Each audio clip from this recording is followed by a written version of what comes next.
سیدنا صدیق اکبر رضی اللہ تعالیٰ عنہ میری سرکار دی بارگاہ چو فیض حاصل کرنے والے جدو آخری وقت آ گیا دوستان یزی آپ نے اپنے مصاحبین بلایا، دوستان بیلیاں دیگر صحابہ کرام بلایا، مولا علی بھی شامل، فاروق اعظم، عثمان ذی النورین، بڑے بڑے جلیل القدر صحابہ آپ دی بارگاہ دے اندر حاضر نے، گھر والے بھی موجود۔ آپ نے وصیت کر دیا، فرمایا اے لوگو جدو میری روح کفس انصری تو پرواز کر جائے، میرا ناتا تعلق اس جہان فانی تو میں پردہ کر جاواں، تعلق ٹوٹ جائے، سانساں دی ڈوری ٹوٹ جائے، ایک مہربانی کرنا جدو میری روح پرواز کر جائے مینوں غسل و کفن دین دے بعد میری میت اٹھا کے سرکار دی بارگاہ وچ لے کے چلے جانا۔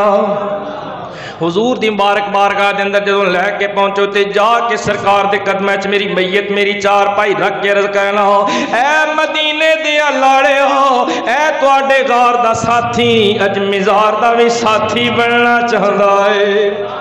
فرما دینے اگر سرکار دی بارگاہ چو اجازت مل جائے، جواب آئے تے میں حضور دی مبارک روضہ منورہ دے اندر حضور دی قبر شریف دے کول میں دفن کر دینا۔ اگر جواب نہ آئے روضہ منورہ دی کنڈی نہ کھل پائے تے میں عام مسلمانہ دے قبرستان وال لے کے چلے جانا۔ دوستان یزی کسے صحابی نے انکار نہیں کیتا، بڑے بڑے علم دے سمندر موجود سن، مولا علی، فاروق اعظم، عثمان ذی النورین، حضرت بلال، عبداللہ بن مسعود، عمار بن یاسر، سلمان فارسی، کوئی صحابی اعتراض کر کے بولیا نہیں کہ ابو بکر اتنا با کمال صحابیوں کے کی پیا کرنا ہے، سرکار تے مر گئے جواب کون دے گا؟ نا نا نا دوستانی علی کسے صحابی نے بھی انکار نہیں کیتا۔ پتہ لگدا ہے ہر صحابی دا ایمان سی کہ جدوں اسی آپ دی میت لے کے جاواں گے سرکار دی بارگاہ وچوں جواب ضرور آئے گا۔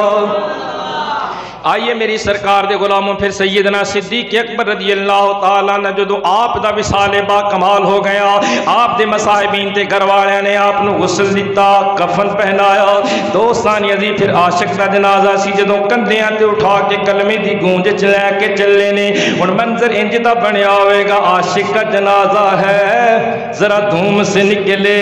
ہر کوچہ بازار سے ذرا گھوم کے نکلے۔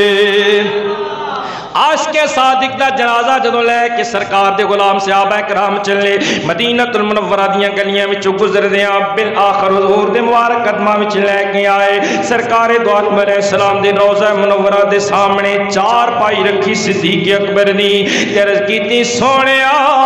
اے تواڈے غار دا ساتھی، بلکہ تواڈی زندگی دی ہر موڑ دا ساتھی، سفر و حضر دا ساتھی، احد و بدر دا ساتھی، ہر میدان ہر جنگ دا ہر غزوے دا ساتھی صدیق اکبر تواڈے قدماں وچ دفن ہون دی اجازت منگدا ہے۔ دوستان عزیز پھر چشمے فلک نے بھی ویکھیا، صحابہ کرام دے کنا نے بھی سنیا، میری سرکار دے روضہ منورہ دی کنڈی کھل گئی، ادرو قبر شریف نے آواز آئی ادخل الحبیب الی الحبیب۔ سرکار دی مبارک قبر شریف وچوں آواز آئی او میرے غلامو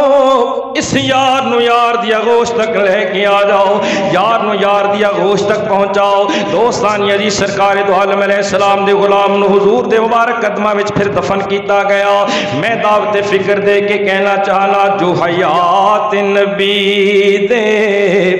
ہیں منکر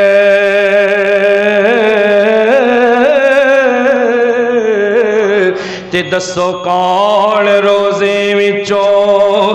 بولیا اسی جے کر نبی کریم ہے سن نہیں زندہ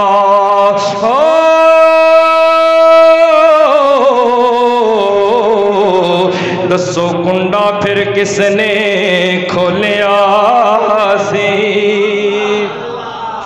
اس لیے اللہ بے نیاز نے فرمایا سراجم منیرا، یعنی میرا نبی آسمان نبوت دا سورج بن کے آیا ہے۔ یارو جی آسمان دا سورج نہیں مریا، اج بھی زندہ ہے، غروب ہون تو بعد بھی زندہ رہندا ہے، پھر مننا ہوئے گا میرے کریم آقا بھی ظاہری پردہ فرما لین دے بعد اج بھی زندہ نے، سرکار قیامت تک زندہ جاوید رہن گے۔ تائیں تے ساڈا کیدا آکھیں سونے یہ تے سرکار دی بارگاہ سی تے غلاماں دا وی کیدا آکھیں سونے نوائے نی جے تیرا گزر ہوئے آکھیں سونے نوائے نی جے تیرا گزر ہوئے میں مر کے بھی نہیں مردا جے تیری نظر ہوئے۔ ٹائم ختم ہو گیا اور موضوع بہت لمبا ہے، اس سے اور بے شمار دلائل نے بحمد اللہ تعالیٰ ساڈا ایمان